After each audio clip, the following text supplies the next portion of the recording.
All right, this is Dr. Walt, your favorite host of Grace for Grieving, back again with one of the most awesome people I can bring you. Today we are talking about how can a good God allow this to happen to me, whatever that this is. And so I tell you, I always bring the best and the brightest. So today I am bringing Dr. Barbara Brehon, who has all types of credentials in counseling and ministry, in coaching. She's an author. She's a speaker. She is a dynamic, highly sought after individual based out of the East Coast in Virginia.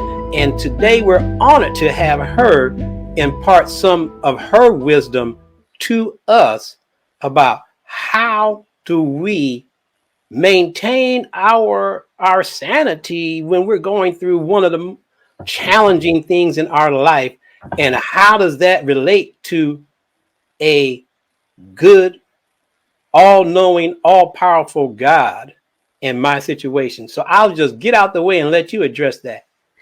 That is such a powerful introduction, and thank you so much, Dr. Walt, for allowing me into this space. I love the idea of talking about God's grace. I love the idea about talking about anything that will help people get from where they are to where they prefer to be, not necessarily where I want them to be. And so as we talk about this whole idea, this question, why does a perfectly good, almighty God being so all-knowing, why does he permit evil? Why does he permit trauma? Why does he let stuff like this happen? Why is this happening to me? Why did that happen? Oh, those are questions that we've all had. I know I have at some point or another. And I think until the day that we close our eyes for the last time, we will have other episodes like that in our lives.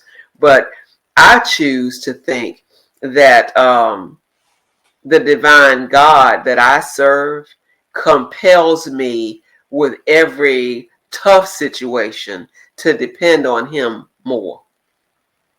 So I find the idea of handling trauma, dealing with tough times, dealing with grief, dealing with evil in the world, bad things happening to good people and all those kinds of things. I find those as compelling obstacles in life that try to draw me away from who I think God is in my life. So rather than turn away from God, what they do at this point in my life is pull me closer to him, because I choose to turn. Notice I said I choose to turn to God, to ask him, God, what are you doing in this situation? God, why did you do that? What am I supposed to say? What am I supposed to do? And I have these conversations with God all day, every day. I don't understand what he's doing, how he's doing. I know that God is a good God, because when I dealt with the loss of my mother, and I use the word lost generically because I don't think she's lost. I think I know exactly where she is. She passed away. She's living in eternity now. I believe I know, so she's not lost. But when I dealt with that, there was a process of me getting from the last day that her eyes were open, and God gave me the privilege of being the one to close her eyes because she slipped and the eyes were stuck open, and I was the one that closed them. So I see that as good, not bad. I see that as providence that God has for existence, and there is a beginning and an end. There is evil, but on the flip side of evil, there's good. So if I look for the good, I'm going to find the good in it somewhere. If I look for the bad, the evil, then I'm going to keep finding that.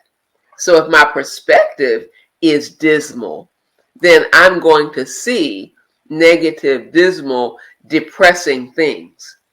When I become depressed and downtrodden, I choose to get around people who can lift me up out of the pit. When people come to me to talk about whatever is going on, then I try to help them to understand. I want to hear you. I see you. I acknowledge that your pain is real. However, I want to help them to understand I'm not going to let you pull me into your pit, because God has allowed something to happen that has caused this. Okay, so let's not analyze why. Let's talk about what we can do since. SINCE. Since this is the reality, what can we do right now? We can accept. We can find out, what can I do right now? How can I adjust even my vocabulary to understand that on the other side of the evil, there has to be some good. I'm going to look for it. Show me a lesson. Show me what I need to know. How can I use this situation to help someone else? God, you allowed that to happen in the world. Why are those people doing this or that? It could be politicians. It could be your workplace. It could be people in your church. It could be anywhere in the world. But why are you letting this happen? You see this bad stuff going on. Why don't you interject and stop it? And God says, I give people perfect will to choose. I give them opportunity to make choices. They can choose to serve in this dismal way and stay depressed for the rest of their lives, or they can choose to seek help and find a way out of these dark pits. Wow, that's good. Now let me I check got a in. lot I can say about it, but that runs deep in my heart. I got a Let, passion coming out here. okay, that's great. Now let me check in and just make sure I understand what you're saying. So what you're describing is what a lot of us call reframing, to Okay. where we see the situation, but we have the will, we have the choice to assess that situation in different ways. So we need to choose to assess the situation and respond to it in a more productive manner. Is that what you're telling us? I love the way you put that. Choose to respond in a productive manner.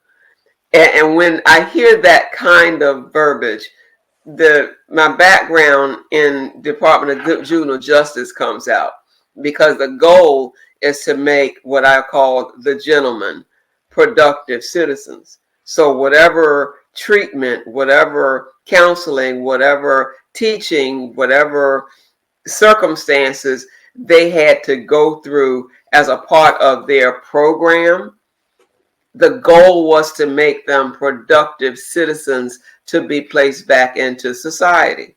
And so, in order for you to come through your negative situation, your trauma, your grief, your whatever that it is, how productive are you on the other side of it? But you don't wait till you get to the other side.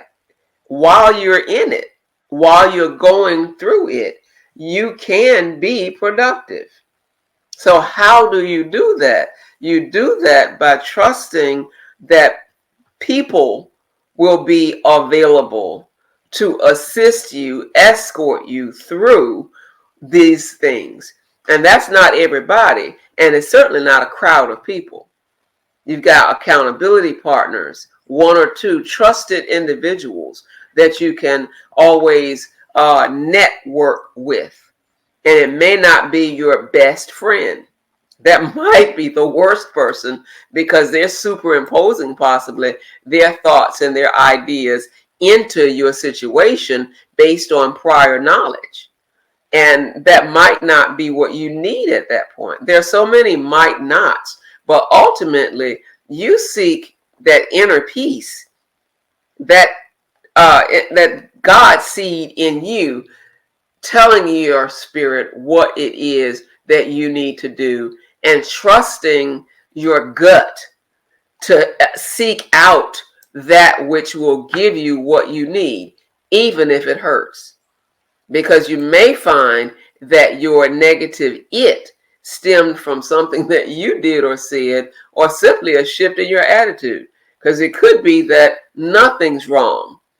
There's a dear person that I work with sometimes that I had to remind her recently that you've come to me with this and that, but may I just simply suggest to you that you don't really have a problem?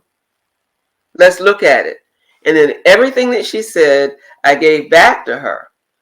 And I said, so what's the problem? Then I give her another one that she said. I said, so what's really the problem? And as I gave her back her own story, she understood, I don't have a problem.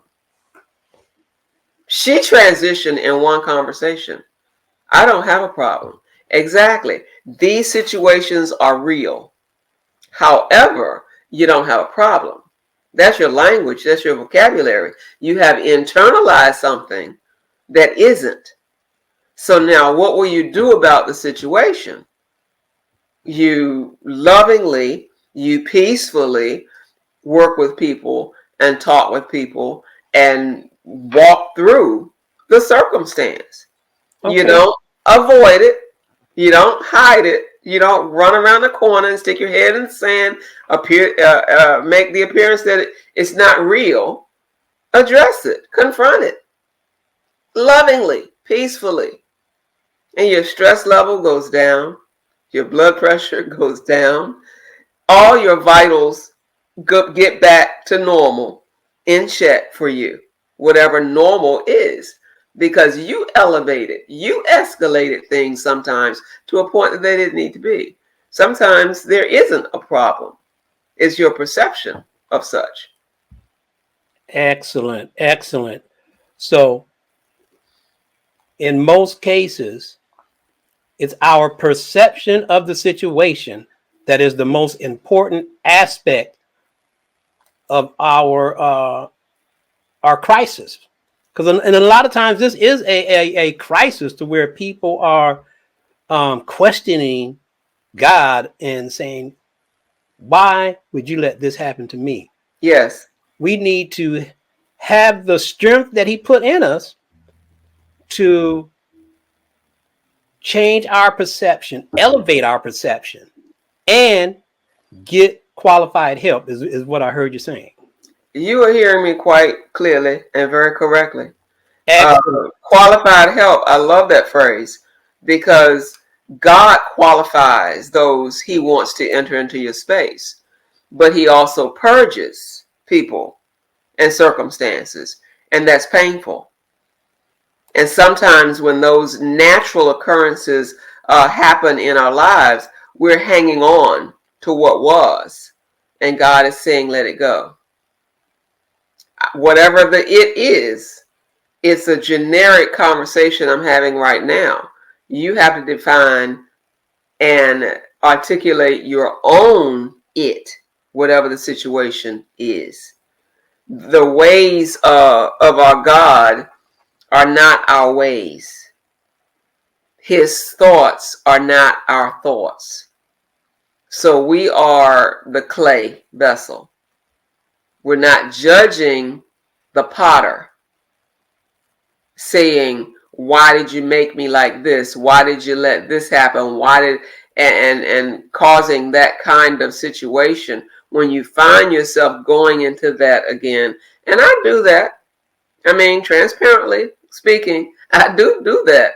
But I pull myself back and rephrase the question. All right. So now that this has happened, that since, S-I-N-C-E, now what do I do?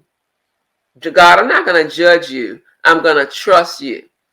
I'm not going to ask you again why, but according to my human standard, what can I be responsible for doing with this circumstance? I can adjust my attitude. Lord, this pain is here. It has been nagging me forever, forever and a day. What must I do about it? And he gives me some remedies. Lord, these people on my job, Lord, uh, such and such happened, and the accident occurred, and now I'm at my wit's end. Oh, is the person going to live or die? Why was it this person and not the other person? It should have been, and they walked away without a scratch. That's not fair. But since it is SINCE, since it is, how can I? You don't need to try to justify. Just work with, what can I see? What can I do? Where do I fit? That I can be a peacemaker, that I can be in peace, that I can be at peace. God is a benevolent God, and he may have allowed something to happen to expose something. And I decided not to get into those kinds of things with people or even myself, because that takes me to a direction that I don't want to go. I would rather work on 100% of the time what I can do, what I am responsible for. Lord, I see the other, you let me see it, but what do you want me to do? How can I help? I don't want to be in the pit, and I'm not going to let you pull me in, and I'm not going to let another person pull me into their pit. And so in this moment, what do I need to focus upon doing? And then, I go to get my blood pressure checked when I have my physicals or whatever, and the nurses seem to be astounded. Oh, you got great BP. Thank you. And I can giggle with God, because the troubles of the world around me are not internalized. I see them, hear them, understand them, listen to you share, but I'm not going to absorb that and make that my own. Those are some thought-provoking nuggets of wisdom, very profound. And I think that's an excellent place to bring this episode to an end. We want to leave the people wanting more. So speaking of more, where can my audience find out more about what Dr. Barbara Brehon is doing, how they can get in contact with her, consume her content, maybe even have her come and speak or counsel or coach them, all of the above? Well, my email address is favoredbreh@gmail.com, favoredbreh@gmail.com. My website is favoredbythefatherministries.com. I have a ministry app, Favored by the Father Ministries, that you can download in any app store. You can find me on Amazon.com. I've got 3 books that have been written to talk about developing intimacy with God and discipleship, disciple making, and how to grow your relationship even with yourself to be better. You can reach out to me on social media. I'm on Facebook, Instagram, LinkedIn, and you Google my name and I'll pop up somewhere, everywhere. Awesome. Well, we will definitely have that contact information in the description of all of these episodes in every different channel, YouTube, the podcast, etc. So look for that, reach out, engage, and of course, like and share and subscribe the content so it helps us bring you more and better content. So again, it's my honor that you stopped by and shared some of your expertise and wisdom with us. I certainly hope that you will come and visit us again. We will let the audience go and get into their busyness of Christmas right now. But I want to leave you with just one thought that I always do in every episode of Grace for Healing, and that is, wherever there's hope, there's healing. So until we meet again, know that there is healing possible no matter what your situation.